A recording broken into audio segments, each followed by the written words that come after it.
Paano nga ba tayo mag-divide ng ating fractions? Okay, i-divide ngayon natin. Example number 1, 1/4 divided by 3 over 7. Okay, ang ating step 1, sa ating pagdi-divide, kokopihin muna natin ang unang fraction. Kokopihin natin ang 1/4. Then, yung ating division ay papalitan natin ng multiplication. Bakit tayo magpapalit ng multiplication? Dahil ang sunod na fraction natin ay kukuhanin natin ang reciprocal. Babaliktad din natin ang position ng numerator at denominator. Kung mapapansin natin, ang 3 over 7 ay naging 7 over 3. Okay, dito pa lang makukuha na natin. Okay, paano ngayon tayo mag-multiply? I-multiply natin ang numerator times numerator. 1 times 7 is 7. Then 4 times 3 is 12. Okay, then bago natin i-finalize ang sagot, tingnan muna natin kung meron pa tayong marireduce. O kaya ay may greatest common factor pa tayo. Okay, as we can see, 7 over 12 is proper fraction. Ito na yung sagot. Okay, example number 2. 4 over 5 divided by 2 over 7. Okay, unang gagawin natin, kopyahin natin ang first fraction. 4 over 5. Then yung ating division, papalitan natin ng multiplication. Then yung 2 over 7 ay kukuhanin natin ang reciprocal. Magiging 7 over 2. Okay, then next, i-multiply na natin. Numerator times numerator, denominator times denominator. 4 times 7 is 28.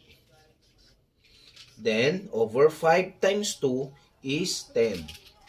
Okay, kung mapapansin natin, ang ating 28 over 10 ay improper fraction. Pwede pa natin siyang i-reduce. Saan natin pwedeng i-divide? Para silang even, kung mapapansin natin, pwede nating i-reduce sila divided by 2. Okay, 28 divided by 2 is 14. Then 10 divided by 2 is 5.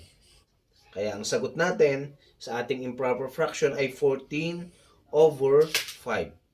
Okay? Ito yung ating improper fraction. Pero kapag sasagutan natin siya ng mixed fraction, kokopihin natin ang denominator na 5. Then, ilan ang kayang i-divide sa 14 divided by 5? Pwede ang dalawa. 5 times 2, 10. At yung remainder, yung labis ay 4. Kaya ang sagot ay 2 and 4/5. Alin man dito sa dalawang ito ang ating tamang sagot.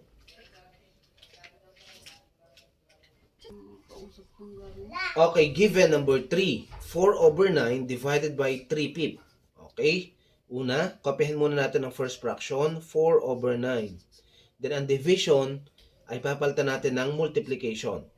Then ang 3 over 5, magpapalit ng position. Magiging 5 over 3. Yun yung kanyang reciprocal. Okay, next. I-multiply na natin ang numerator times numerator, then denominator times denominator. 4 times 5 is 20 over 9 times 3 is 27. Okay, meron ba tayong masisimplify dito?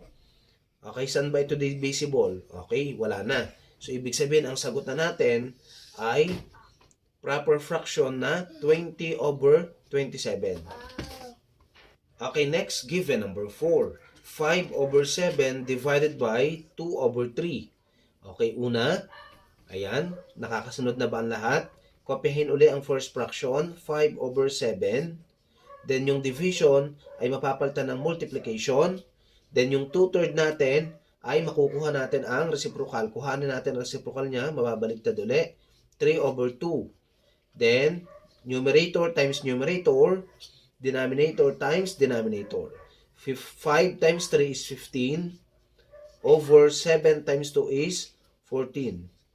Okay, as we can see, improper fraction ang ating sagot. Pwede na rin doon. O kaya naman, pwede rin siyang mix. Kopyahin natin ang denominator, 14. Ilang 14 meron sa 15? Isa lamang ang kaya. 14 times 1, 14 plus 1, yun yung tira para maging 15. Ito ang ating sagot na mixed fraction.